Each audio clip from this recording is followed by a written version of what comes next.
こんにちは。私は神戸で地球耕す株式会社という会社の代表をしております。ほうきと申します。地球耕すという会社は主にお庭などの外交工事をしている会社です。お庭作りを通じて地球の環境を整えていくというテーマに日々活動しています。前回の講座では植物の分類について解説していきました。今回も前回に続いてホームセンターで買い物をしていきます。地を耕す。前回の講座では植物の種類だったり季節性についてお話をさせていただいたんですが、今回は植物の見極め方、いい苗の選び方についてお話ししていこうと思います。今回のお庭では一年草と宿根草と低木を組み合わせて植栽していく予定ですので、それらの植物を見ながら注意すべき点についてお話ししていきましょう。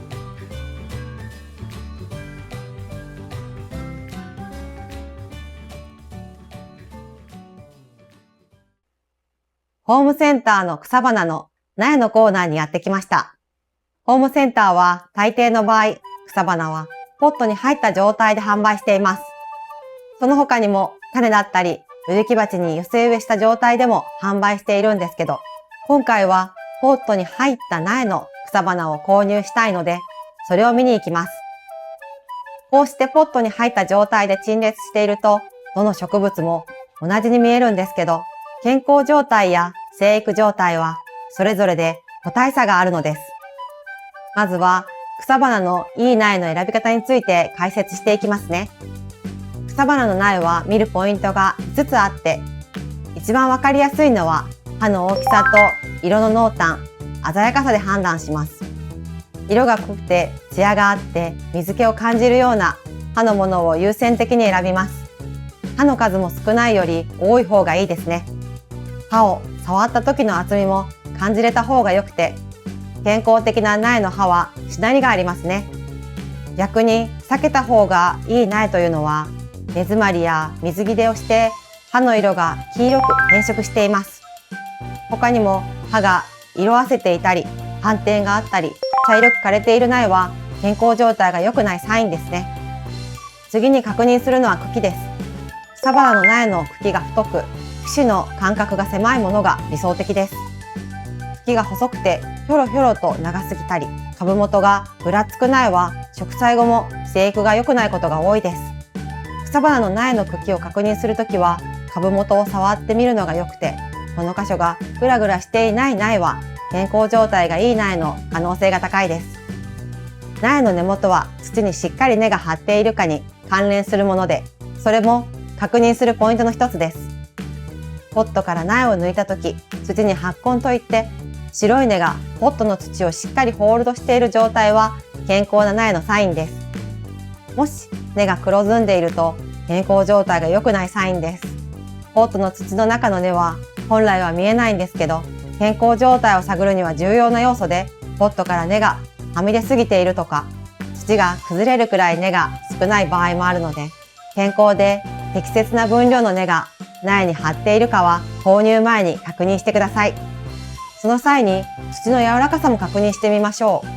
う。ポットの中の土が硬くなっている場合は、根詰まりや水不足を起こしている可能性があるので、空気が通りやすく排水性の良いふかふかの土のポットを選ぶのが理想的です。あと、つぼみの多さも確認した方が良くて、咲いている花よりもつぼみが多くついているものを選ぶと長く楽しめると思います。ホームセンターで販売しているポット苗ではあまり見ないのですが、葉の裏などを見て病気や害虫がついていないかも確認しましょう。同じ価格なら大きい苗を選ぶ方も多いのですが、ポットの苗は小さくても株元がしっかりしている方が健康なので、ポット苗の立ち姿に強度がありそうな苗を選んでください。次は庭木のコーナーにやってきました。庭木と苗木の見るポイントは、幹が太く、節間が短く、根が白く張っているかどうかをまずは確認します。庭木は草花と違って、幹と枝の分量が多くて、背も高いので、幹の強度が重要です。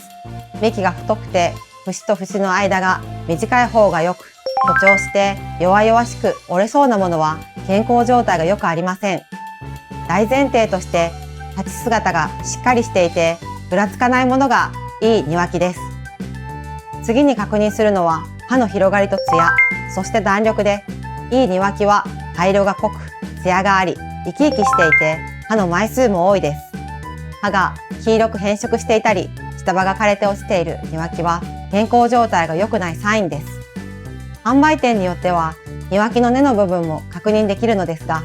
根が茶色く変色、腐敗していたり、根が全く張っておらず土が崩れるような庭木だと生育に問題が生じやすいので、根が白く細根が多く密集している庭木を選びましょう。地を耕す。今回の講座では草花と庭木で植物選びについて解説しましたが、総じて覚えてほしいポイントは、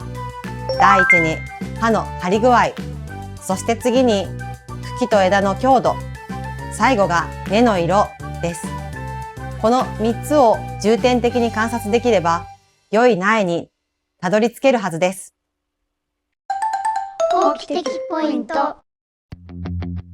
ここで視聴者の皆様に法規的ポイントを紹介させてください。法規的ポイントとは、私たち地球耕すが実際の施工や植栽、ガーデニングで地球環境を整えるために心がけている信条の一つです。今回の講座を通じて視聴者の皆様にもお伝えしたい法規的ポイントは、いい苗とは何かをもう一度考えてみようです。今回はいい苗の選び方についてお話ししたのですが、それを知っておくと何がいいかというと、植物の管理が楽になります。不健康な苗をお庭に植えるより、健康な苗を植えた方が成長が早いですし、手間もかからないのでガーデニングが簡単になるメリットがあります。植物の健康状態は大体は葉と幹に出るので、今回お話ししたポイントを覚えておくと、植物の異変や変化に素早く対応できるかもしれません。あと、これは私からの提案なのですが、いい苗を選ぶという工程は、この講座をご覧になった視聴者の皆さんは選別できると思うのですが、その一方で悪い苗とは一体何なのかを想像してみてください。きっと悪い苗は成長も遅いでしょうし、少し手間もかかるかもしれません。しかしそんな苗でも手間暇をかければ立派に成長して花や実を実らせるのです。ガーデナーとしてそれはきっと大きな喜びでもあります。もしこの講座をご覧になった視聴者の皆さんに少し心の余裕があるなら、いい苗の隣に悪い苗も植えてみてはいかがでしょうか。いい苗も悪い苗も丁寧に育てればきっと立派な実がなるはずです。いい苗も悪い苗も一つの生命として尊く、本来はいい悪いで選別すべきではない存在ということにあなたはきっと気づけるはずです。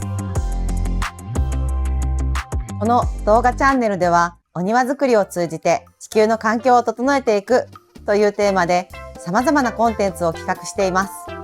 今回の動画コンテンツに興味をお持ちになった視聴者の皆様は、ぜひチャンネル登録といいねボタンを押してもらえると大変励みになります。また、この動画チャンネルでは皆様からのガーデニングや植物に関するお悩みや今回の動画の感想などをコメントから募集しております。皆様からいただいた質問はガーデニング講座のカリキュラムに組み込んでお答えさせていただきますので、コメントからご質問ください。私たちは皆さんと一緒に地を耕したいです。